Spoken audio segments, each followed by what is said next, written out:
வீடே மணக்கும், தெருவே மணக்கும். லஞ்சுக்கு இந்த மாதிரி சிம்பிளாக செஞ்சு பாருங்கள். அதுக்கு ஒரு மிக்சிங் பவுலில் ஒரு கப் அளவுக்கு பாஸ்மதி ரைஸை ஒரு 15 நிமிஷம் ஊற விட்டுடுங்க.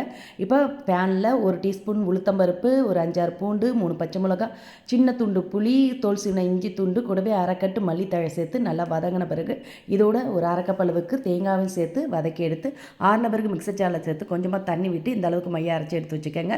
இப்போ செய்யறதுக்கு ப்ரெஷர் குக்கரை சூடு பண்ணியிருக்கேன். அதில் 1 டேபிள் ஸ்பூன் நெய், 2 டேபிள் ஸ்பூன் எண்ணெய் சூடானதும் 10 முந்திரி, வேர்க்கடலை, கடலைப்பருப்பு, உளுத்தம்பருப்பு எல்லாம் சேர்த்து செவந்ததும் சோம்பு, கூடவே ஒரு வெங்காயம், கருவேப்பிலை எல்லாம் சேர்த்து நல்லா கலந்துடுங்க. கலந்த பிறகு இதோட மஞ்சத்தூள் 1 டீஸ்பூன், மிளகாய்த்தூள் 1/4 டீஸ்பூன், கரம் மசாலா பொடி சேர்த்து நல்லா கலந்துட்டு இதில் அரைச்சி எடுத்த மல்லித்தழை பேஸ்ட்டையும் சேர்த்து நல்லா வதக்கிடுங்க. வதங்கின பிறகு இதில் ஊற வச்ச 1 கப் அரிசியை சேர்த்து கலந்த பிறகு இதில் 1/2 கப் அளவுக்கு தண்ணீர் மிக்சர் ஜாரில் அலசி ஊற்றிக்கங்க. தேவையான அளவு உப்பு சேர்த்து கலந்துட்டு ப்ரெஷர் குக்கரை மூடி அடுப்பை ஹை ஃப்ளேமில் வச்சு 2 விசில் வந்ததும் அடுப்பை ஆஃப் பண்ணிவிடுங்க.